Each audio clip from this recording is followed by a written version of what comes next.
Merhaba arkadaşlar, kanalıma hoş geldiniz. Bugün sizlere katlı saç kesimi tasarımı nasıl yapılır bunu detaylı bir şekilde anlatacağım. Videoma geçmeden önce videomu beğenmeyi ve kanalıma abone olmayı unutmayın arkadaşlar. Bir de YouTube biz içerik üreticilerine yeni bir özellik aktif etti. Buradaki işlemde videomu beğendikten sonra karşınıza bir hype bölümü var alt kısmında. Hype bölümünde bana videoyu hype'la yaptığınızda bana puan vermiş oluyorsunuz. Bu sayede videom birçok kişiye ulaşmış oluyor.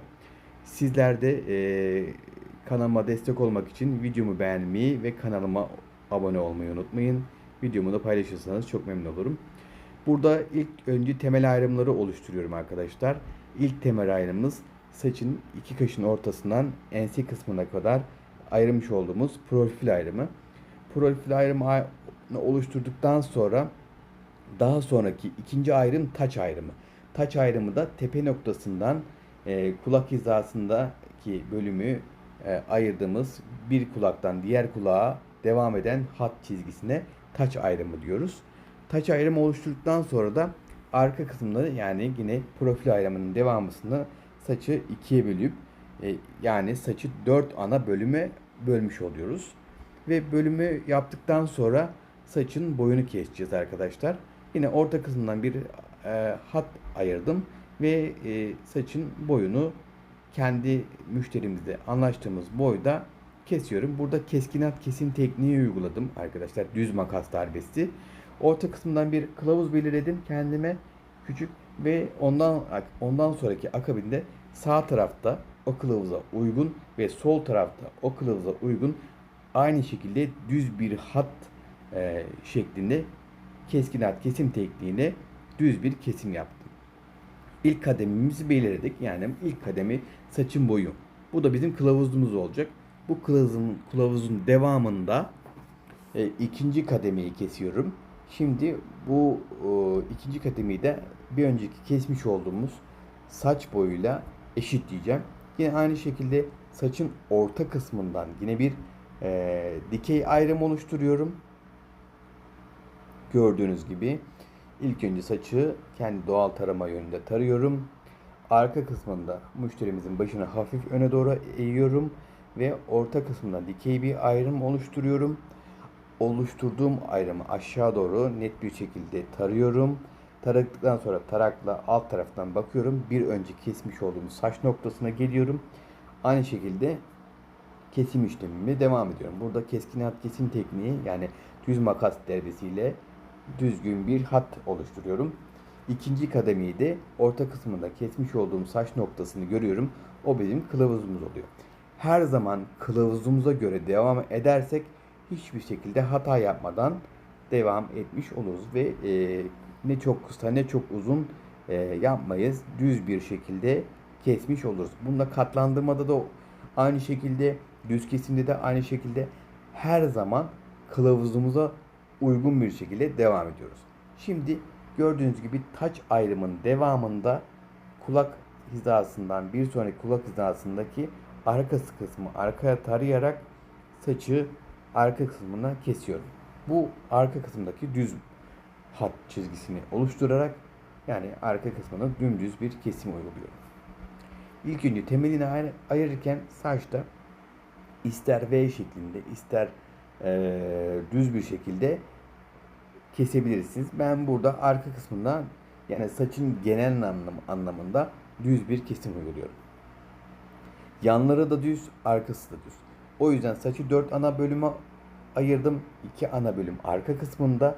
O bölümü kestikten sonra ilk sola sonra sağ tarafa geçerek aynı şekilde düz bir şekilde kesiyorum. Şimdi sol tarafa geçtim ve yine yatay bir dikey bir ayrım oluşturuyorum. Gördüğünüz gibi. Dikey ayrım oluşturduktan sonra bir önceki kesmiş olduğum saç noktasından da bir parça alıyorum. O benim kılavuzum. O aynı boyda keseceğim. Ama keserken de modelimizin kafa yapısı, duruş açısını da hafif yine arkaya keserken öne doğru, solu keserken yine sağa doğru hafif bir eğiyorum. Solu keserken de sağ tarafı keserken de sola doğru bir eğim olmasını sağlıyorum. Çünkü müşterimizin boyu dik kesersek bu sefer yamuk kesmiş oluruz. Hafif biraz eğim oluşturarak gördüğünüz gibi bir önceki saç noktasından kılavuz alıyorum ve net bir şekilde her tarafı düz bir şekilde saçın boyunu belirliyorum. Saçın boyunu belirledikten sonra saçın ön tarafına geliyorum. Ön tarafını katlandıracağım. Burada kaşın bitim noktasından tarağımı değdiriyorum sırtını. Sırtının değdiği noktadan yani e, de en tepe noktasından e, arkaya diagonal bir ön çerçeveli katlandırma yapacağım için diagonal bir ayrım oluşturuyorum. Saçın ön kısımlarına katlandırma işlemi uygulayacağım. Katlandırma işlemi yaparken de saçın ilk önce modelimizin hangi yöne ayırdığını net bir şekilde belirlememiz gerekiyor. Ortaya mı, ortadan mı ayırıyor, sağdan mı ayırıyor, soldan mı ayırıyor onu belirlemek için nasıl yapıyoruz? Doğal ayrım noktasını bulmak için saçı geriye doğru ayırıyoruz ve elimizde hafif bir öne doğru ittiğimizde saç zaten orada kendi doğal ayrımını otomatikmen belirliyor. Yani hangi yöne ayırıyorsa oradan hafif bir ayrım oluyor. Oradan da ayırımı yaptıktan sonra ön kısmına katlandırma işlemine başlayacağız. Burada saçın katlandırma işlemini gördüğünüz gibi başlamadan önce diyelim saçın sağ tarafını keseceğiz. Sağ tarafını keserken müşterimin sol tarafına geçiyorum. Çünkü kendime doğru bir açı uygulamam lazım. Burada T ayrım dediğimiz bir ayrımı kendime doğru tarıyorum ve kısalığını belirliyorum ve açı olarak tarama açısını öyle yani kendime doğru sağdan sola doğru yaptığım zaman hem daha rahat bir katlandırma işlemi yapabiliyorum hem de açıyı çok daha rahat ayarlayabiliyorum arkadaşlar. Sağ tarafı kestim. Şimdi sol tarafı keseceğim. Sol tarafı keseceğim. Müşterimin sağına geçiyorum ve yine açımı ve tarama yönümü çok rahat kullanabildiğim için katlandırma işlemime devam ediyorum.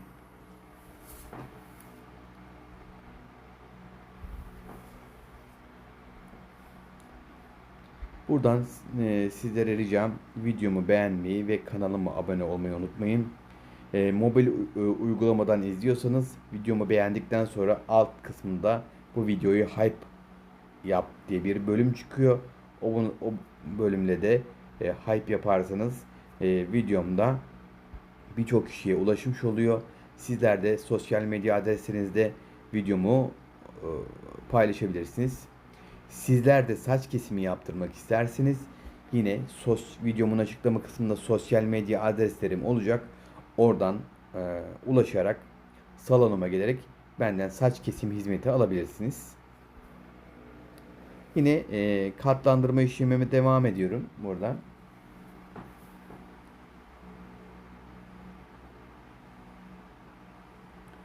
Katlandırma işlemi ön kısmında bitirdikten sonra şimdi saçın arka kısımlarına kat yapacağız. Katlandırma işlemi yapacağız. İlk önce tepe kısmından saçın boyunu belirlemek için yine üçgen şeklinde bir ayrım oluşturuyorum.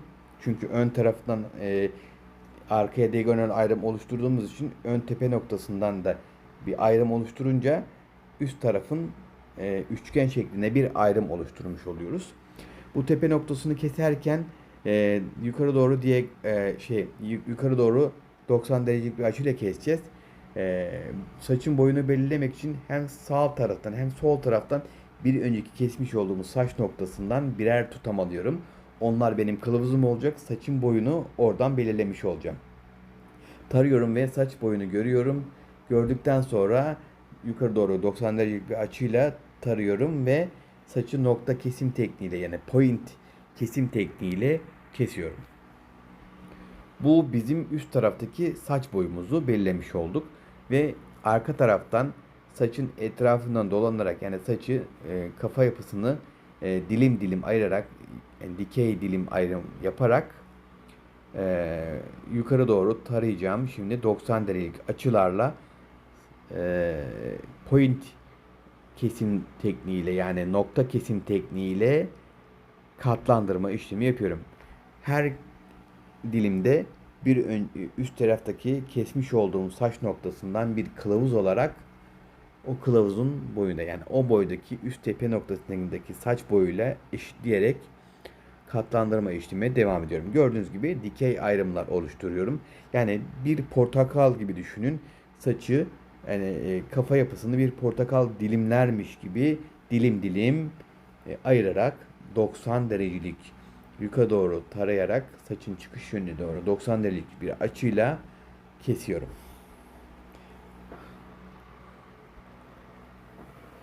Burada yukarı doğru 90 derece açıyla kesiyorum. Bazı katlı kesimlerde saçın yapısına göre 90 derecelik açılar oluşturarak kesiyorum. Ama burada sadece arka kısımlarda çok aşırı yoğun katlar olmaması için, saçın altlarında uzun kalması için, yani arkalar uzun ve katlı olması için saçın yukarı doğru 90 derecelik açılarla kesmiş oluyorum.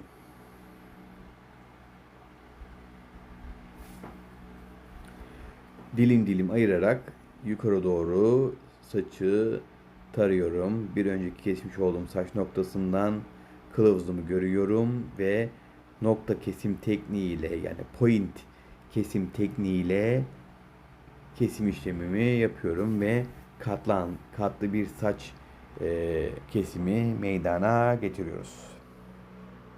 Gördüğünüz gibi katlı saç kesimi işlemimiz bitti.